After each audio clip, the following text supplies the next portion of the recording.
today's lecture. I think this works. Is this right? Okay. Week 3, Wednesday. Here we are, April 13th. Okay. All right. A quick review. So we're going to introduce a new topic, and this is so disclaimer, I guess. This is Stats 102B, and there's other lectures of Stats 102B, and there's a course description for what Stats 102B should cover. And so this class fits that course description because I think we cover all the topics listed in the course description. But then the other lectures, the other classes taught by other professors, they also fit the course description. But we're also given a lot of kind of freedom to cover topics we want to cover. And so this one I've done a lot of machine learning stuff, and we'll get into neural networks, and I think it's a cool topic, and so we're going to spend a bit of time on it. And it's still related because there's kind of all these matrix operations, and we apply gradient descent and all of that to it, and but it also takes a little while to cover the topic. But anyway, let's review gradient descent. All right, so if we're talking about gradient descent, the big picture idea is we want to find the vector w, whatever that is, that's going to minimize this function f of w. Okay, and basically, so you want to find the values of that vector that are going to minimize this function. It's an iterative algorithm, and we start at some arbitrary location, w at time t0, right? And how do we figure out what w should be at the next iteration? Okay, and what we do is we just say, okay, we'll take your current value, w at time n, calculate the gradient of f at that location, at w at time n, and just subtract that off, okay? Times some gamma or lambda or some learning rate. And we saw this applied, I think it was a couple lectures ago where we did it to OLS, right? I think we had like the 3 points. There were 3 points, and it started off with a bad intercept and a bad slope. And what we said is we want to find the correct slope and intercept. And at first it started increasing the slope, and it became a little bit too steep, and then it started steadying off. And that was kind of how it went. Iteratively, we incremented, we changed the values of the intercept and change the values of the slope until we got something that fits. Okay, so that's what we're going to do. And we're going to apply this concept of gradient descent to a neural network. All right, so what's a neural network? All right, so you might have heard about neural networks, and there's a bunch of packages out there like TensorFlow and Keras and PyTorch and all sorts of stuff that run off of neural networks, and you can do some really cool stuff with neural networks.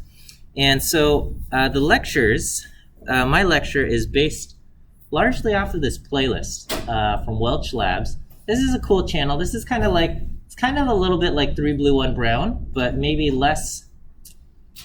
3 Blue 1 Brown is very much about math, and Welch Labs is a little bit more. It's like math/CS, and they have some neat things there.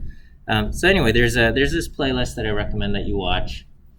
There's also a playlist from 3 Blue 1 Brown on neural networks that's also excellent. So both of these are excellent video tutorials. Okay, we're going to look at only the simplest kind of neural network, and technically neural networks have been around since like 50 years now, okay? But they've gained a lot of popularity in the last decade or so, and that's because the computing power has caught up to processing, huge and complicated neural networks, okay? So we're now able to make really deep neural networks with many layers, different kinds of activation functions, different kinds of things. We use them for image recognition. and kind of video processing and all kinds of stuff. We're going to look at the most basic, the very most basic form of a neural network. And the idea is, even as you get more and more complicated neural networks, the base building blocks of a neural network will still be valid. Okay, it's just you wouldn't want to follow this process kind of for a more complicated one. Okay, so in a very simplistic sense, what is a neural network? It's just a function. Okay, it takes an input, it does some stuff to it, produces an output, and that's basically it, right? All functions, you have some kind of input, you do stuff to it, you get an output. Okay, so if you think about linear regression, you have an input matrix X, you multiply it by a weight matrix W, okay, with that would be like the intercept and the slope, and then you get a y hat, something like that. Okay, and it's kind of like that. It's just the design for this function is a little bit different. The design is based off of,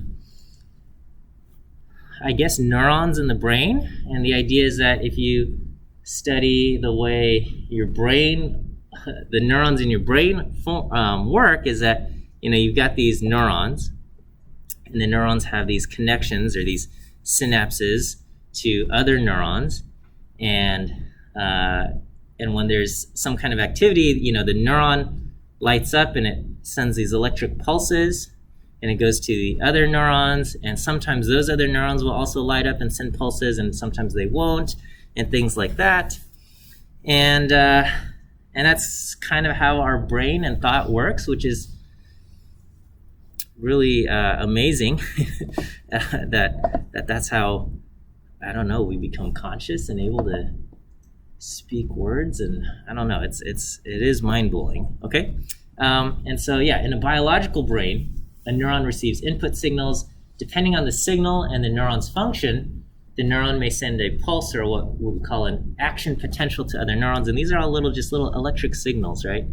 And I don't know if we have any cog-sci majors or something, or cog-sci minors, or people who've taken those classes, and you talk about activations and stuff.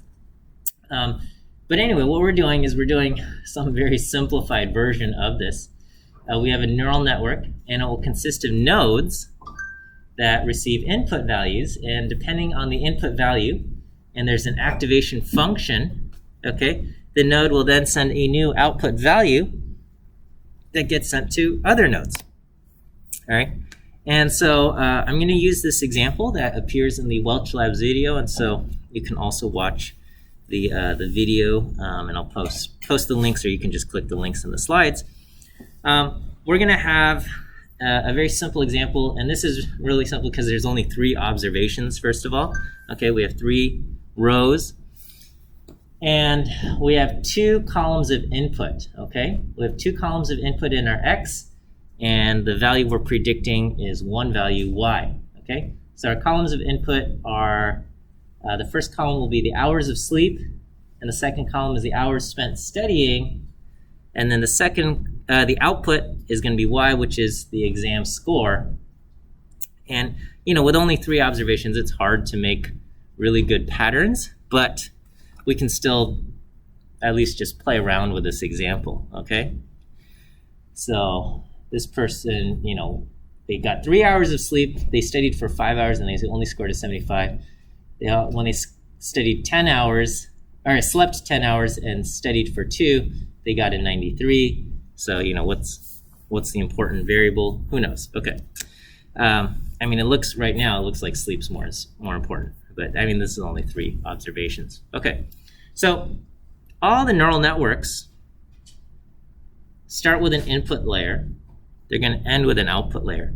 And in between the input layer and the output layer, we have basically some hidden layers. And here we're going to just have one hidden layer. Okay. So, we have 2 variables, or 2 columns in our input matrix X, right? So we look at this, we have 2 columns in X. And so what that means is our input layer will have 2 nodes. We've got 1 node for each variable. The output variable, okay, output layer variable is just 1 value, okay? It's the exam score, 75, 82, or 93. It's just one score for observation, okay? So the output layer has only 1 node, okay? a neural network has these hidden layers in between, and in our simple example, we're just going to have one hidden layer. And just for arbitrarily, I've chosen to have 3 nodes in the hidden layer, okay? This is totally arbitrary. Somebody else could say, I want 4 nodes in the hidden layer, and someone could say, I want 2 hidden layers, and I want this many,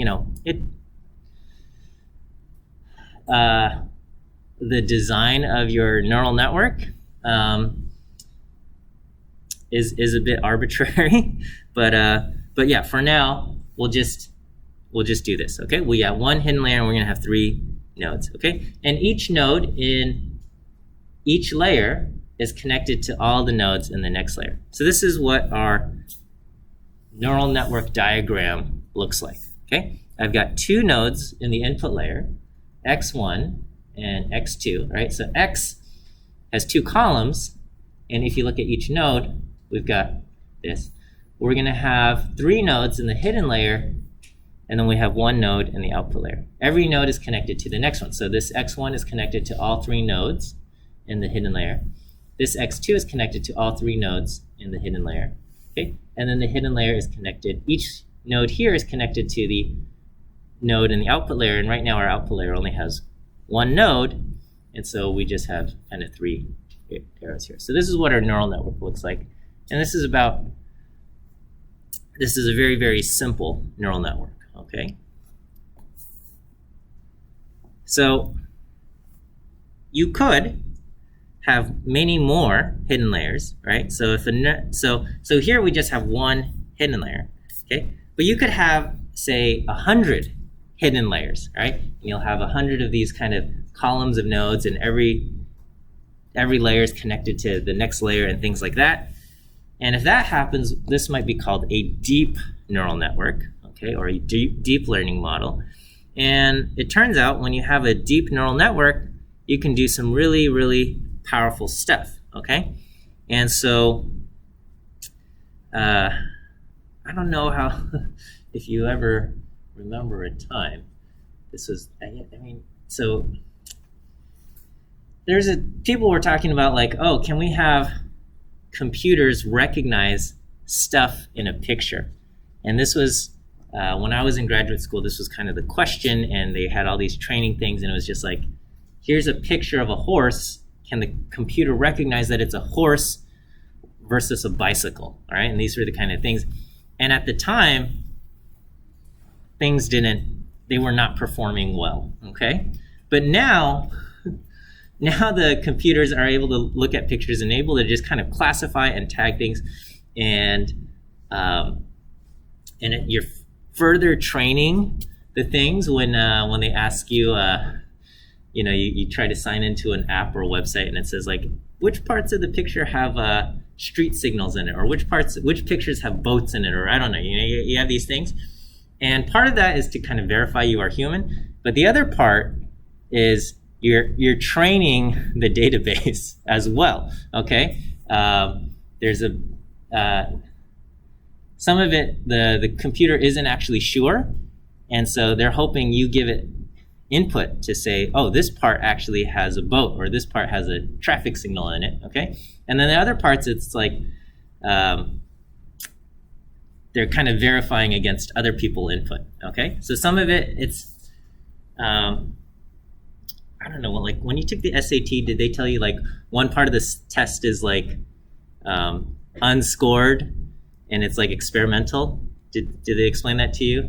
All right, and that's because they're trying to figure out like, are these questions good questions? And so they want you to like take them out, but then they don't actually. So it's a little bit like that when you do the those captures or CAPTCHAs, whatever we call these things, right? So some of it like you're being scored against to see if you're human or not, and then the other part, they're not counting against you, and you can totally put in the wrong answer, and it'll still say, oh, okay, you passed, because they're just trying to gather. Oh, anyway. So we're providing all of this information, and so now the computers are really able to just identify different kinds of things. And there's this big data set called the ImageNet data set, which had like 14 million images and thousands of possible categories.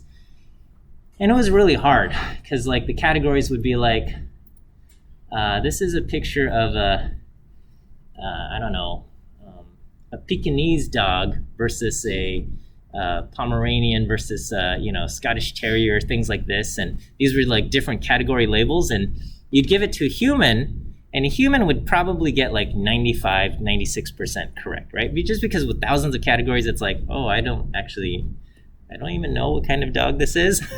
And so humans would get maybe 95, 96% right.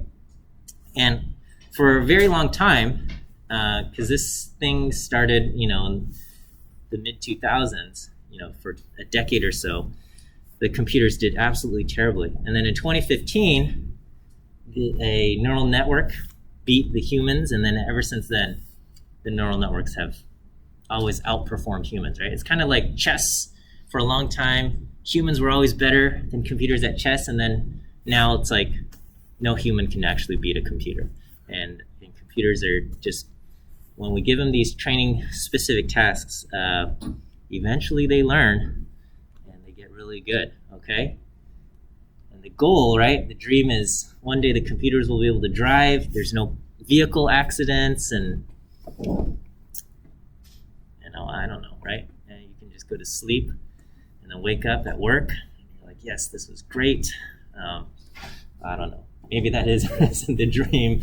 Who knows? Okay. So anyway, so here's like a video, and this is already a few years old, but we're not going to do anything as cool as this. But this is a car vehicle driving, right? Video feed coming in, and the neural network is looking at what's on the road and identifying, okay, this is a car, those are people, that's like trash, that's a traffic signal, and things like that. All right, this is powered by a neural network. But don't get your hopes up. Our neural network that we're gonna do is nowhere near as cool. Okay, but that's how it goes. Okay, so anyway, one thing to note though, neural networks really, really, really good at, you put in input and it gives you an output, and it's the output you want. Okay, but contrast this to say like linear regression. There's like, you can't interpret a neural network, okay? Or I don't want to say can't, it's really hard to. So like linear regression, you get a coefficient, right? Your x2 variable has a coefficient of 3, and it's kind of just like, if x2 goes up by 1, we predict our y hat goes up by 3, right? That's kind of and that's easy to understand, and you go, okay, this is how it plays, right? You get some kind of value on a neural network weight, the node weight, and you have no idea what it actually means. You can try to look at what is this neural node looking at, and it's like, I have no idea. Okay, kind of like if you cut open someone's brain and you're trying to understand, like, what does this neuron do? I don't think anybody could understand, right? We might be able to get some things and say like, okay, this part of the brain, it does like visual processing, and this part of the brain is for like emotions and stuff like that. But like somebody says, hey, what about this neuron? You'd be like, I don't know. Okay, all right. What part of the brain is like impulsive, out of control decisions? And you'd be like, okay, I think this part over here, can we just like get rid of that so we make good decisions? And it's like, no, you'll mess up a whole lot of other stuff. So it's complicated. And same thing with neural networks. You can't just be like, okay, well, this part, let's change this. Okay, let me give you ViewQuiz answers. Today's first ViewQuiz answer is the letter D. D as in dog. D as in dog is your first ViewQuiz answer for today. D. Okay, so first we're going to just cover forward propagation, which is the idea of going from an input, getting an output, okay? And so in our neural network, we have these arrows, and the arrows each will get a weight, okay? So when you process, you're going to multiply the output of this thing, or I guess right now it's technically our input. You take whatever value comes out of here, and you're going to multiply it by a weight, and that's going to process, say how big is the value at the next thing. Okay, so we have 6 arrows here, so we have 6 connections from the input layer to the hidden layer, and then from the hidden layer to the output layer, we have 3 connections, 3 arrows, right? Each of those connections gets a weight, and that is like how quote-unquote important a connection is. And as far as training our model is, it's trying to figure out what are the appropriate values that we should use for the weights. Okay, what are the appropriate values we should use the weights? And there's when you have these really big neural networks, there's not going to be like one set of values that are the absolute best. Okay, we're going to try to find some optimal things. We're going to optimize this, but it's not necessarily, different people train the data or train the network, and not everyone's going to get the same values. Okay, so anyway, I've labeled these connections with little w values. Okay, so here I have a w, a superscript 1. The superscript 1 indicates it belongs to the first weight matrix. That's going to be these 6 values. The 6 connections belong to the first weight matrix. That's the superscript 1, w super 1. And then over here I have w super 2. Okay, the super 2 indicates that it belongs to the second weight matrix. Okay, the subscripts indicate from which node going to which node. Okay, so this one indicates it goes from the first node to the first node. This W2 one says it comes from the second node in the first weight matrix, or in the first layer, goes to the first node in the next layer. Okay, that's the W2 one. This W12 is this one. It goes from the first node to the second node. This is W22 going from the second node to the second node. And down here I have W13 going from the first node to the third node, and here I have W23 going from the second node to the third node. Okay, is that okay? The superscripts and the subscripts for each of these connections. Okay, and then over here I've got from the first node to the first node. There's only one node here, so W11 first node to the first node, W21 second node to the first node, W31 third node to the first node. Okay, and they all have superscripts of 2.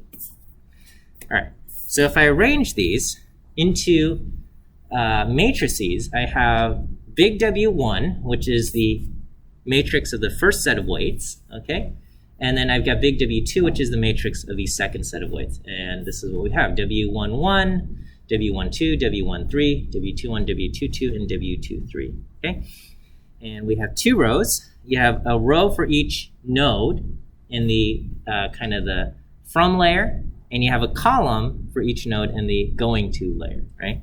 So, and this one we have 3 rows and 1 column, because we have 3 nodes in the hidden layer and 1 node in the output layer. So this is how we have arranged the weights. Is that okay? So this is our weight matrix W's, or 2 weight matrices W.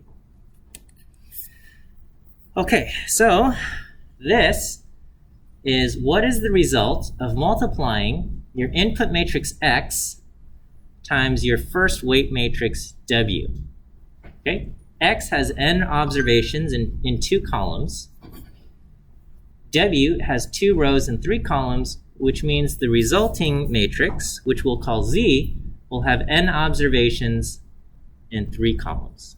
Okay, so there's 3 columns here. It looks like there's a whole lot of values, but it's just 3 columns of values in Z. Okay, it's going to be just matrix multiplication. We have x11 times w11, x12 times w21. Okay, and I just want you to know this was a big pain to typeset in LaTeX with the colors, so I hope you appreciate the effort going into this slide. Okay, so anyway, you do this, right? You multiply this times this and this times this, and you get this first value. Then you go to the second column and you get this value. You go to the third column and you get this value. And you have n observations, and so this is what you have. You're going to have n rows in 3 columns.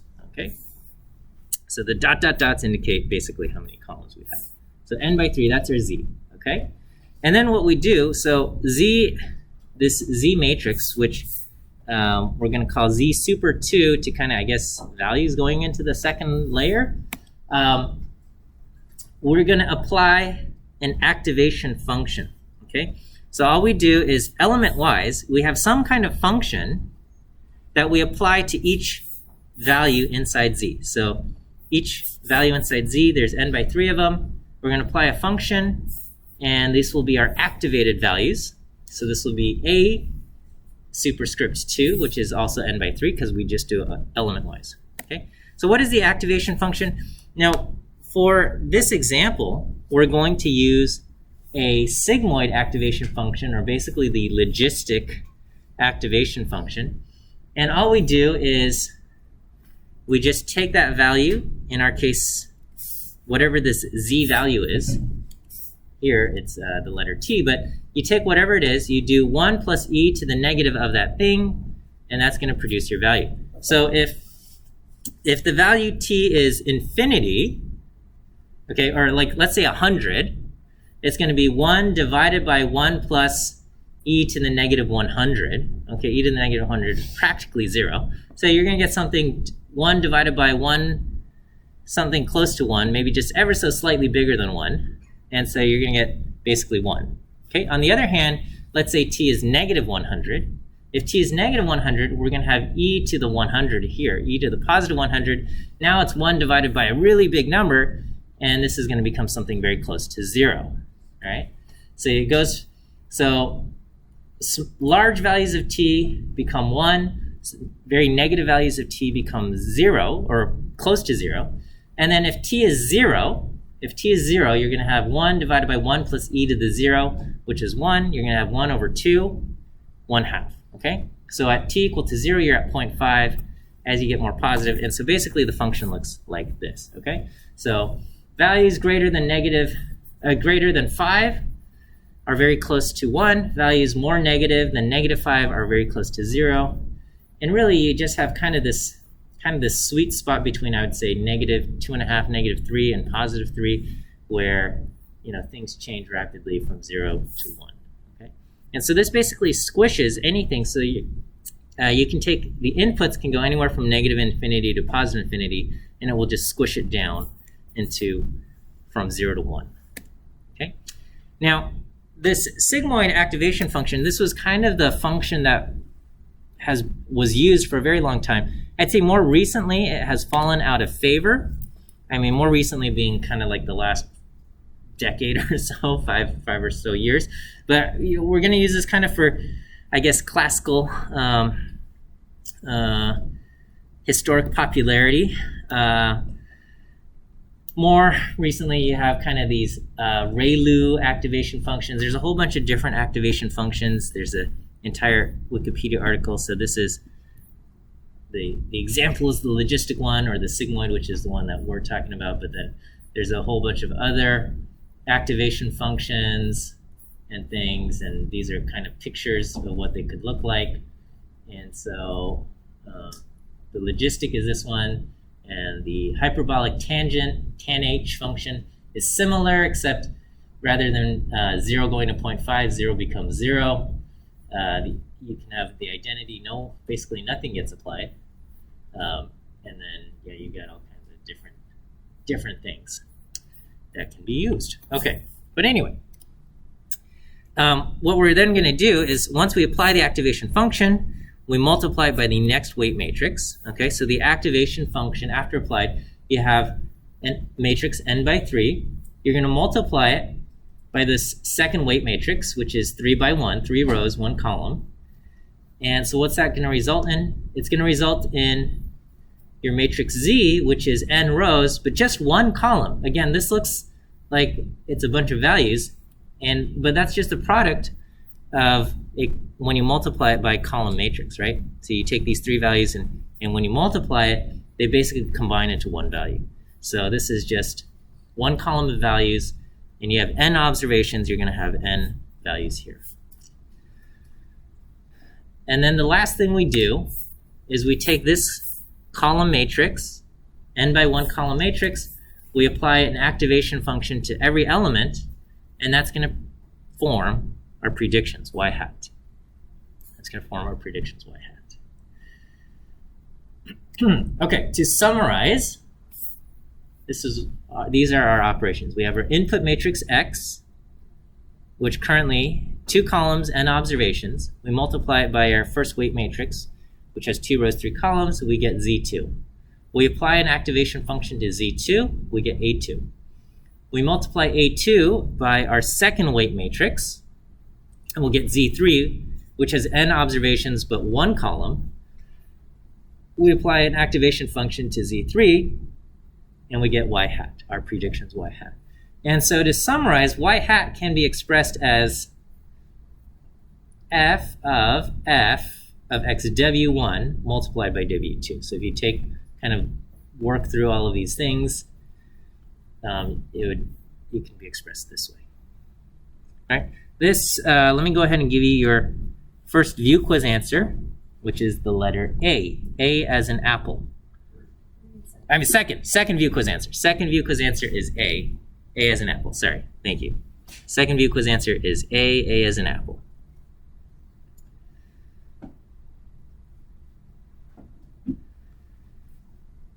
Okay. Yes, that is that. Okay.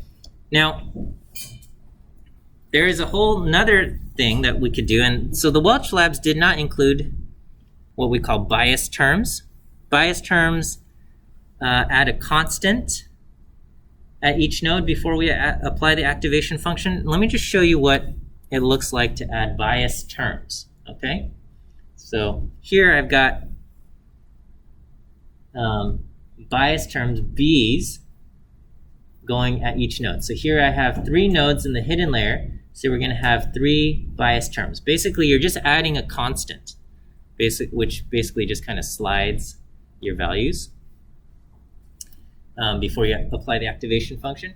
And so the superscript 1, I guess, is kind of for our first set of biases. I don't know, I guess it could have been a superscript 2 to go with the second layer, but whatever. Okay, superscript 1, first set of biases, B1 for the first term, B2 for the second node, and B3 for the third node. And then over here, there's only one node, so you just have a B1 for the only node in the second, or I guess second set of biases. Okay. But if you had more output nodes, you would have more bias things, okay? Now, how would this work, okay? So if you ask, well, what is, if the bias values are kept in a column, right? So if we have 3 bias terms here, kept in a column, we have a 3x1 matrix for bias terms. For the dimensionality to work, okay, if I try to add B1 to the product of x times w, okay, x times w has a dimension of n by 3, all right? And I can't just take n by 3 and add a 3x1 matrix to it. That's not going to multiply. I need to get this to become n by 3 as well. So I'm going to transpose the bias matrix. B1 transpose will be 1 by 3. And then I multiply it by just a column of 1s, okay? Which I'm just going to call j. So j is n by 1, but it's just a column of 1s. And all that does is it just duplicates the bias values. So it becomes, rather than a 1 by 3 matrix, it becomes an n by 3 matrix, all of the same things, okay? So here is the result. The result is we still want Z to be an n by 3 matrix, okay? So here x times w is n2 by 2 by 3. This is going to be n by 3. And then I also need to turn this into an n by 3. And so here I just have a column of 1s multiplied by this row vector or row matrix of B values. And so, so this will become n by 3 as well, right? And so when I do this, we're going to get x11 times w11 plus x12 times w21 plus 1 times b1, okay? And then we go to the next value, and it's going to be this row times this column, the second column, which forms this, plus 1 times b2. and then you do, this value is going to be the first row times the third column plus 1 times B3, okay? And so on and so forth. And so this whole thing, as messy as it looks, is still an n by 3 matrix. Is that okay with the operation that's happening here? Okay. All right, same type of idea. You apply the activation function to the Z3, and now we want to do the same with B2, okay? So here I have A times W2, okay, and that's going to be form an n by 1 column. And then I have B2. Now, it's a 1 by 1, so I don't need to transpose it in this example, but in general, you would have to transpose it. If you had like multiple values in the output matrix or output layer, you would have a column matrix B2 and you would have to transpose that. But here, it feels a little silly just because it's 1 by 1. But here we go. And if I do this, then we will get this, and this will be our n by 1. Okay, so we have B1 added up to all of these values.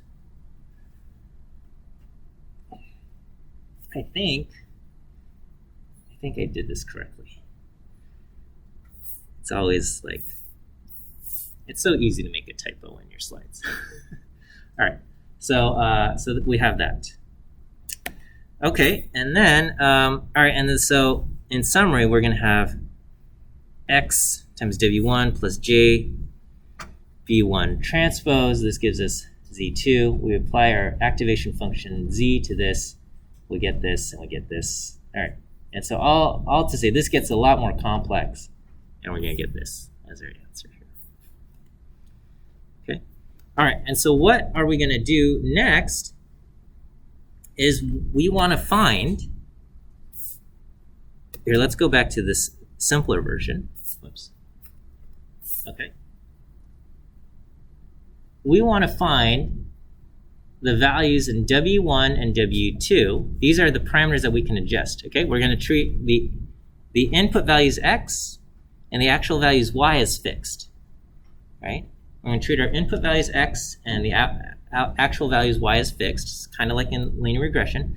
And we're trying to find the values of W that optimize our loss function, okay? What is the loss function? The loss function will just be the sum of squared errors. So we're going to say, what's the difference between the actual value Y and our prediction Y hat? Okay? And so as far as matrix operations go, we got Y minus Y hat transpose times Y minus Y hat. Okay? And our Y hat is is the result of this or this, depending on whether we're using biases or not. And what we want to do is we want to minimize the sum of squared errors.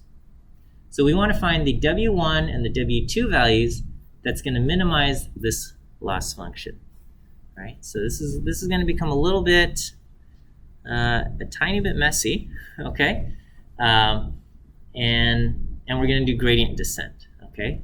So how does this work? Well, first we're going to find the gradient, and that's a process in of itself. And then once, like, I wish we could just find the gradient, set it equal to 0 and solve, but the gradient is too messy for us to do that. So we're going to use gradient descent. We're going to start off at some arbitrary location and then use gradient descent iteratively, just walk downhill until we get to some good enough location. And the hope is that we will now have good values of Y hat that minimize this loss function. Okay, so it might be helpful to just kind of review how we apply gradient descent to OLS, where we said, how do we pick the optimal values for the slope and the intercept? Because in a certain way, it's the same idea. It's just we made the way we get Y hat to be a bit more complicated, right? So OLS, getting Y hat was very simple. It was just X times W. And we said, how do we pick the W's so that X times W, the Y hats we get there, are as close to Y as possible. Now, how do we get our Y's? It's a bit more complicated. It's this thing, f of xw1 times w2. It's a bit more complex, or even Y hat could be even something like this. And if you imagine a deep neural network, it's going to be even crazier. But the idea is still the same. We just want to pick the values that go into W that's going to get us good y hat values so that the difference between the actual and the predicted is as small as possible. And that's what we'll start to take a look at that on Friday. We probably won't finish everything on Friday, and we'll have to continue this on into our 4th week. We have a midterm next week, huh? It's so crazy. You write your syllabus at the beginning of the quarter, and you're just like, oh yeah, this looks good. And then the quarter starts, and you're like, oh my gosh, it's going to be 4th week. Okay, so I'll post some notes on like what you can expect on the midterm. I won't put any neural network stuff on the midterm exam, so I'll let you know from there, and then so I'll work on that. But yes, okay. So I'll go over that. I'll make sure you guys have at least a good idea of what you can expect to see on the midterm exam. Yes, question. What's the format? Like, is it Yeah. The midterm exam is pen and paper in class. I'll have to determine some details, but it's going to be an in-person pen and paper type of thing. So we'll back to that. Okay. All right. We'll end here. Let me give you your last view quiz answer, which is the letter B. B as in bear. B as in bear is your 3rd view quiz answer. And that will be it for today. Have a good rest of your day. We'll see you on Friday. And that will be that.